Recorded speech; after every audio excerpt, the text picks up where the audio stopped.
جیسے vitamin C کی کمی آ گئی ٹیسٹ میں, لیکن آپ کو کچھ بھی نہیں ہو رہا, نہ نزلہ ہو رہا ہے, نہ کھانسی ہو رہی ہے, نہ کچھ بیماری ہو, تو سیٹ ہے یار, ہونا ایسی کی تیسی. اس ٹیسٹ کو اٹھا کے کیا کرو, بکری کو کھلا دو. مجھے ایس پائلوریا کا مسئلہ تھا میرے ساتھ نا, ہے ابھی بھی, تو مجھے کچھ ہو نہیں رہا تھا پیٹ میں. مجھے ایک دو ڈاکٹروں نے بتایا ایچ پائلوریا بہت خطرناک اور یہ کینسر اور ایسا بنا دیا. میں گئے کام سے بھائی, اب تو گئے بھائی, مرے بھائی, اب تو کینسر ہونے والا ہے. تو ڈاکٹر نے بلڈ ٹیسٹ کروایا. انہوں نے کہا, پھر ایک ڈاکٹر نے کہا بلڈ سے نہیں پتا چلتا بھائی, اسٹول ٹیسٹ ہوگا, خان کے لیب میں کرواؤ. وہ زبردست, یہ ایچ پائل. پھر میں نے ویڈیوز دیکھی انٹرنیٹ پر, وہ ایچ پائلوریا ایسا جرسی میں جو ہے نا, ایچ پائلورائے اصل جو اس کا لفظ ہے نا, بہت بڑے ایکسپرٹ کے پاس میں گیا. انہوں نے بولا بھائی کیا ہو کیا رہا ہے, پراٹھے کھا رہے ہو کتنے؟ میں نے کہا 2 کھا لیتا ہوں. ہضم ہو رہے ہیں؟ میں نے کہا ہو رہے ہیں. اور کیا نا, اور کیا کرنا ہے, اور کیا چاہیے؟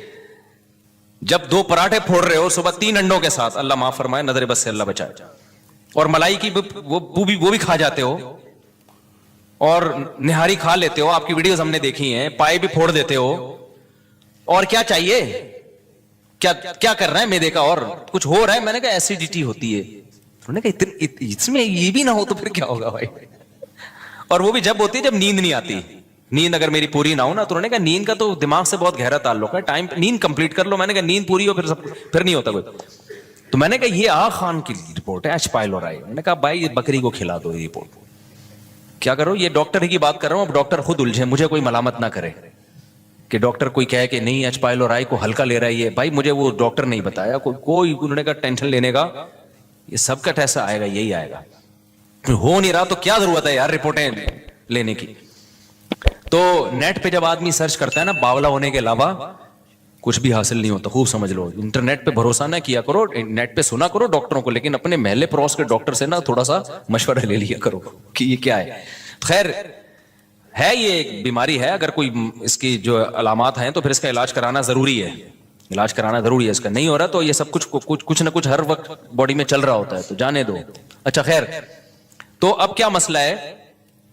تو انہوں نے بتایا کہ کوئی چیز کی کمی ہوتی ہے باڈی میں, باڈی خود ہی اس کا متبادل تلاش کر لیتی ہے. صرف ایک وائٹامن ڈی کے بارے میں کہتے ہیں وہ 40 سال کے بعد اگر وہ کم ہے نا تو وہ لازمی سپلیمنٹ لینے پڑیں گے. باقی سب کچھ ہو نہیں رہا تو سب سیٹ ہے, ٹھیک ہے نا. جب تک کوئی آپ کو محسوس نہیں ہو رہی نا کوئی بیماری, تو اس کو ٹیسٹوں پہ نہ جاؤ سوائے وائٹامن ڈی کے. اچھا خیر, تو کہاں سے کہاں بات چلی گئی؟ تو میں کہہ رہا تھا اتنا پیچیدہ سسٹم اللہ نے بنا دیا باڈی کے اندر یار.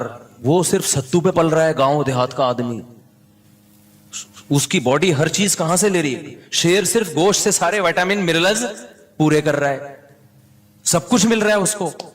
اتنا پیچیدہ سسٹم, اتنا بہترین نظام. اچھا, ہم جو بھی کھا رہے ہیں, آنکھوں کی بینائی بھی تیز ہو رہی ہے, کانوں کی, جو بھی سمرات, پیزا برگر نہیں ہے, یہ ذہن میں رکھو. پیزا برگر سے آنکھوں کی بینائی تیز نہیں ہوتی. جو میٹھے لڈو مٹھائیاں پھوڑ رہے ہو, یہ نہیں کھانا شروع کر دینا کہ چونکہ اللہ بہت بڑا ہے اور اللہ جب ستو پہ ایک گاؤں دیہات کے آدمی کو زندہ رکھ سکتا ہے تو مجھے لڈو پہ زندہ کیوں نہیں رکھ سکتا. میٹھا آپ کو بہرحال, اور یہ چینی کی صورت میں جو میٹھا ہے یہ چھوڑنا پڑے گا. شہد پہ آنا, اگر میٹھا کھانا ہے تو شہد کھاؤ. اچھا خیر, تو کچھ چیزیں تو نیچرل ہی نہیں ہے نا. یہ جو پیزے برگر اور یہ سفید آٹے کی یہ جو اور میدے ویدے, یہ تو نیچرل تھوڑی ہیں, یہ تو انسان کی خوراک تھی. تو گوروں نے آ کے ہمیں ان فضول چیزوں پہ لگا دیا. خیر, تو اللہ کا نظام کتنا عجیب ہے میرے بھائی. جو بھی کھا رہے ہیں ہم, آنکھوں کی بینائی تیز ہو رہی ہے, کانوں کی سماعت تیز ہو رہی ہے, اور اللہ کہتے ہیں اس سے اسپم بن رہے ہیں. وہ تھوڑے دنوں میں اربوں خربوں, یہ لا آف چانس کے تحت ہو رہا ہے. ایسا ہے بھائی, اتفاق سے ماغ میں ایسے سافٹ ویئر انسٹال ہو گئے ہیں بائی چانس جو ہے وہ باپ کے ایسے سافٹ ویئر انسٹال ہو گئے ہیں کہ پراٹھے سے اسپم بن رہے ہیں بھائی. یار اسپم کو دیکھو اور پراٹھے کو دیکھو, کوئی میچنگ ہے؟ کسی سائنسدان کے پاس پراٹھا میں تو چونکہ پراٹھے کھاتا ہوں نا تو اس لیے میں وہ مثال دوں گا, ورنہ سے پراٹھے سے نہیں. اور پراٹھا بھی کوئی کھانے کی چیز نہیں ہے, عادت پڑی ہوئی ہے ہمیں, اور وہ بھی ہم اسی اصول کے تحت کہ اللہ سے ہوتا ہے, غیر اللہ سے کچھ نہیں ہوتا. کہیں تو اللہ کو لاؤ نا بھائی. اب یہ تھوڑی کہ پراٹھے چھوڑ دیں یار, ہم اتنا بھی آپ سائنس کو, ڈاکٹروں کو لفٹ نہیں کراؤ. تو لا آف چانس کے تحت کیا ہو رہا ہے کہ جی پراٹھوں سے کیا بن رہے ہیں, اسپم بن رہے ہیں. اور اتفاق سے مرد الگ بن گیا, عورت الگ بن گئی, ایک ہی مخلوق سامنے نہیں آئی ہے. تو یہ جو میں نے مثال دی تھی نا 10 سکوں والی, اس میں تو 10 ارب دفعہ یہ عمل تھا 10 ارب لوگ کر رہے ہوں تو ایک میں اس بات کا چانس ہے. یہ جو ہو رہا ہے نا اس کائنات میں, پوری کائنات بن گئی, ستارے سیارے, زمین سورج کے گرد گھوم رہی ہے, تھوڑا سا فاصلہ بڑھ جائے تو سورج کی دسترس سے آزاد, تھوڑا سا کم ہو جائے تو سورج پہ جا کے ٹکرا جائے گی. ایسے بالکل لگ رہا ہے کوئی پلگ پانا لے کے نا کوئی نٹ بولٹ ٹائٹ کر رہا تھا زمین کے نٹ بولٹ ٹائٹ کر رہا تھا اور اس کو 23 ڈگری پہ جھکا دیا زمین کو.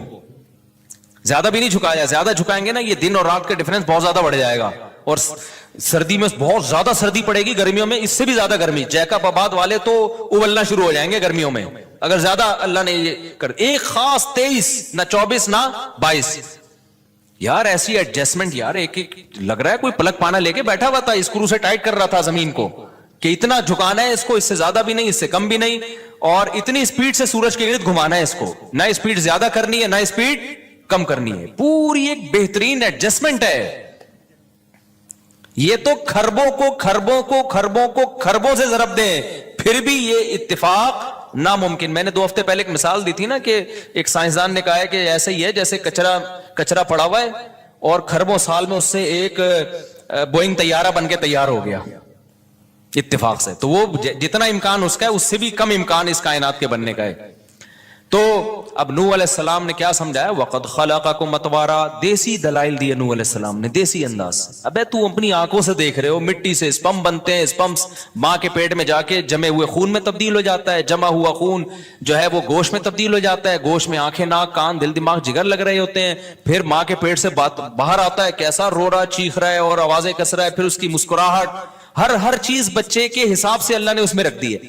دیکھو بچے چونکہ معصوم ہوتے ہیں, کسی کام کے نہیں ہوتے, کوئی کما کے کھلاتے ہیں, ہر چیز میں آپ کے محتاج ہیں, تو انسان کے لیے تو بہت بڑے بوجھ بن جاتے, کوئی نہیں پالتا ان کو. لیکن ان کے چہرے پہ اللہ نے ایک لکیریں ڈال دی ہیں جس کو چائلڈ اسکیما کہتے ہیں, یہ اسکیم کہتے ہیں, میں یہ لفظ بھول گیا ہوں, چائلڈ اسکیما کہتے ہیں میرا خیال, چائلڈ اسکیما.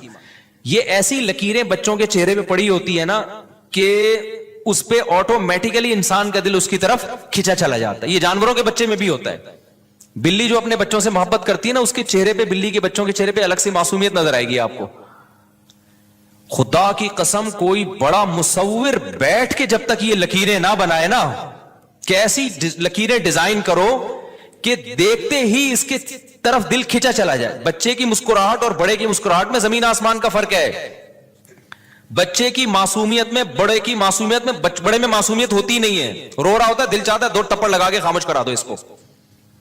ویسے تو آج کل بچوں کے بارے میں بھی ماؤں کا دل یہ کر رہا ہوتا ہے کہ 2 تھپڑ لگا کے, لیکن بچے پہ کوئی مصیبت آتی ہے جو اس کا چہرہ جس طرح سے بنتا ہے نا, وہ بڑے کا چہرہ ویسا نہیں بنتا, کیونکہ دل فوراً کھینچا چلا جاتا ہے اس کی طرف.